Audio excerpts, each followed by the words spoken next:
Hello and good evening. You're watching AWANI Tonight with me, Hafiz Marzuki.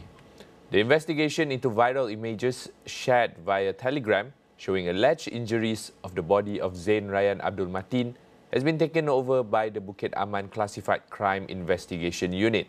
Selangor Police Chief Dato' Hussein Omar Han says the case is being investigated under Section 8 of the Official Secrets Act 1972.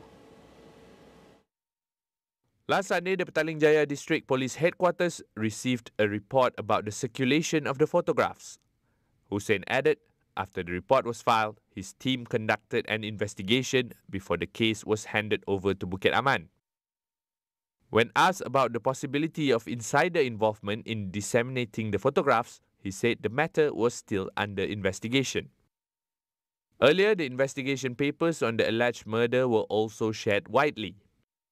On December 6 last year, the body of the child with autism was discovered in a stream near his home at Idaman Damansara Damai apartment at 10 p.m, a day after he was reported missing.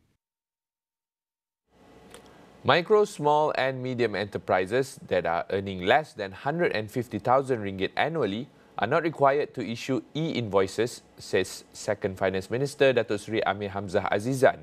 However, he emphasized the government's support for small traders to voluntarily participate in the e-invoicing initiative.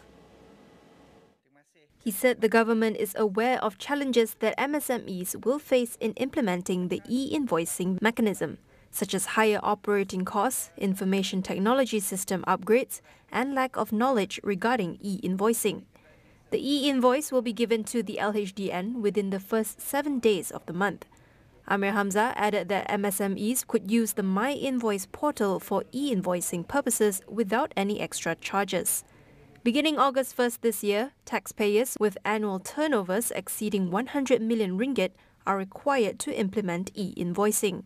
Businesses with revenue between 25 million ringgit and up to 100 million ringgit must implement e-invoicing by January 1st next year.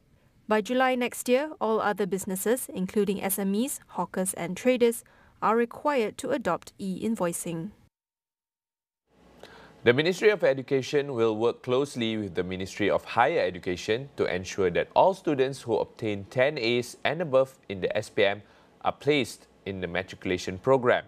Education Minister Fadlina Siddiq says the government has opened the appeal process for placements widely to accommodate all exceptional students.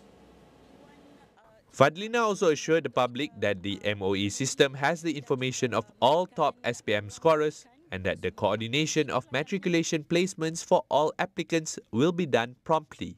On Sunday, Prime Minister Dato' Sri Anwar Ibrahim announced that all students who obtain 10 A's and above in the SPM exam will be guaranteed a place in any matriculation program regardless of their race or religion, starting this year. Anwar also said that the decision made by the Cabinet on Friday will not affect the existing Bumiputra student quota. A new design has been chosen for the official uniform of the Malaysian contingent to the Paris Olympic Games.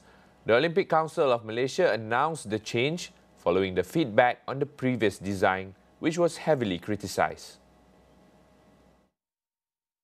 The new design features a black background with more prominent tiger stripes on the front and back of the jacket. The Jalur Gemilang and 5 Olympic rings have also been redesigned to retain their actual colours, replacing the gold logo from the previous design. OCM President Tan Sri Muhammad Norza Zakaria said the new design symbolised the spirit of the tiger, an identity associated with the Malaysian contingent since it was first introduced at the Manila SEA Games in 2005. The Paris Olympic Games will take place from July 26 to August 11th, followed by the Paralympics from August 28th to September 8th. Malaysia will be sending 26 national athletes to the Paris Olympics and another 20 to the Paralympics. The federal government will ensure that the sale of carbon credits abroad does not undermine Malaysia's achievement of its Nationally Determined Contribution or NDC targets. Natural Resources and Environmental Sustainability Minister Nik Nazmi Nik Ahmad says this measure aims to ensure Malaysia's NDC goal of reducing 45% of carbon emissions intensity across the economy by 2030 is met. Nazmi added that in order to encourage and support carbon generation initiatives from the forestry sector, the ministry has established the Malaysia Forest Fund, or MFF, as the entity responsible for implementing efforts and innovative financial strategies for the forestry sector. In fact, Nazmi said that carbon credits have started to be traded on the platform Bursa Carbon Exchange, or BCX, and the Kuamut project in Sabah. According to him, the government has appointed MFF as the implementing agency under the Forest Carbon Project Development Fund of 5 million ringgit in 2024 to support the activities carried out by the state governments. He said this in his reply to a question from Datuk Muhammad Shah Abdullah, Paya Besar MP from BN, who wanted to know the action taken by the ministry regarding the federal-state coordination in generating carbon credits from Malaysian forests. On May 20th, the inaugural auction of Malaysian renewable energy certificates and carbon credits on the BCX provided opportunities for the corporate sector to showcase their climate actions by efficiently allocating capital to support forest conservation and restoration efforts as well as low-carbon technologies. Nik Nazmi highlighted that carbon credits and the certificates have the potential to stimulate the development of low-carbon projects to support Malaysia's goal to achieve a 45% reduction in emissions intensity by 2030. And this is based on gross domestic product levels in 2005 as outlined in Malaysia's NDCs. We'll go for a short break. Stay with us.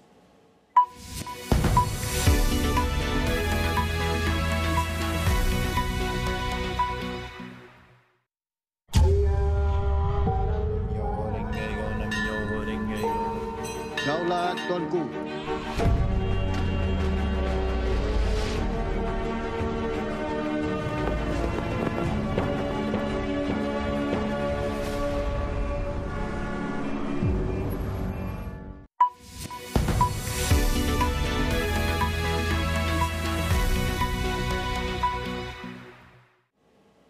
Welcome back.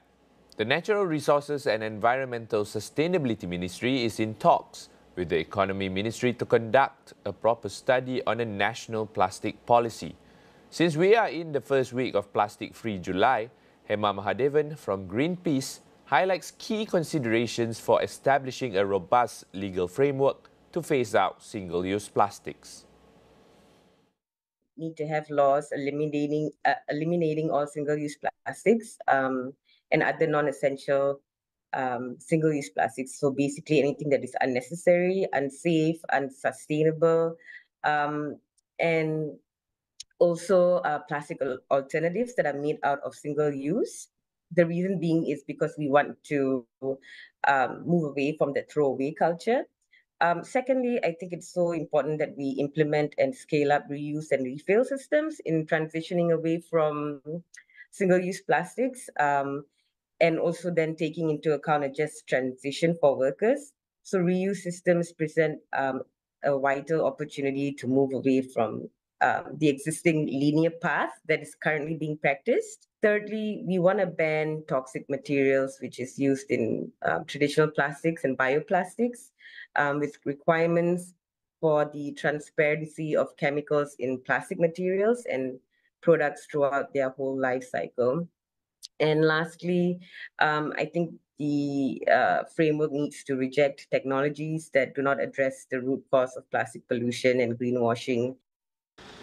Recycling alone cannot solve the plastic crisis, hence the importance of shifting to reuse systems and reducing plastic production. As of 2023, the national recycling rate was at 35.38%. And it can never reach 100% because not all plastics are recyclable and not all recyclable plastics are recycled. So our landfills are filled up to the brim right now, and everybody knows it. And this is not only plastic waste we're talking about. This is also other waste such as like food waste, household waste, and more. So we cannot wait any longer. Shifting to methods such as waste to energy, for example, incineration, is not viable due to many reasons, including environmental impacts and health hazards that health hazards to like nearby communities.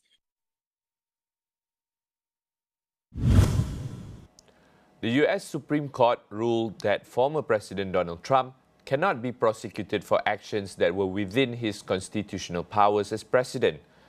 The landmark ruling marked the first time since the nation's 18th century founding that the court has declared former presidents may be shielded from criminal charges while carrying out duties in office. The court ruled 6-3 that while former presidents enjoy immunity for actions they take within their constitutional authority, they do not for actions taken in a private capacity. Chief Justice John Roberts announced the landmark ruling on behalf of the court's 6-justice conservative majority. Meanwhile, the court's 3 liberal justices dissented. The decision came after Trump's appeal of a lower court ruling rejecting his immunity claim. Trump had argued that he is immune from prosecution because he was serving as president when he took the actions that led to the charges. 78-year-old Trump is the first former U.S. president to be criminally prosecuted and the first former president convicted of a crime. Australian police arrested a 14-year-old boy after a stabbing incident at the University of Sydney earlier this morning. The boy, dressed in military clothing, stabbed a 22-year-old student in the neck, who was then taken to a hospital. The incident triggered a lockdown of the university buildings. Police said the alleged attacker boarded a bus after the incident, leaving a kitchen knife at the scene. The suspect was arrested near a hospital and was treated for cuts. He was kept for a mental health assessment. According to police, the victim and the alleged attacker were not known to each other. The motive or ideology of the attack has yet to be known. However, investigators found no link between the university attack and a 16-year-old boy charged with performing a terrorist act in the stabbing of a Sydney bishop on April 15th. A Cambodian court has sentenced 10 environmental activists to jail terms of up to 8 years, accusing them of plotting against the government and insulting the king.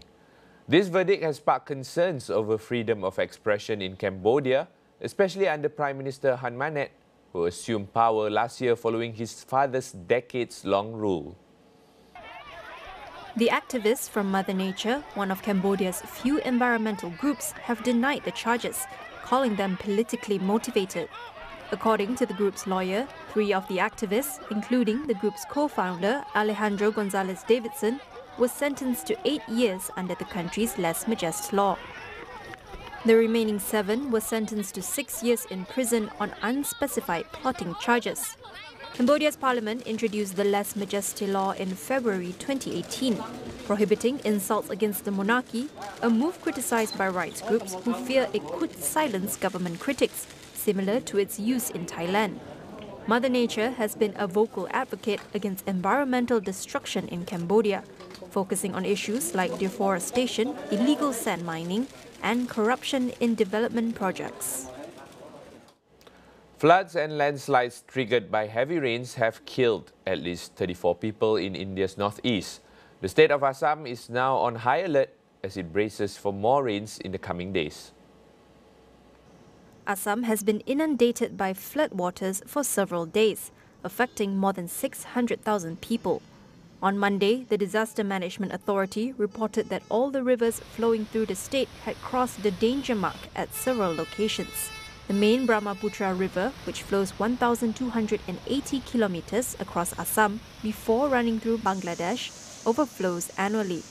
However, this year, increased rainfall has made the river even more dangerous. Landslides have also wiped out several roads in the neighboring state of Arunachal Pradesh. In 2002, floods in Assam displaced more than 4 million people and killed at least 45.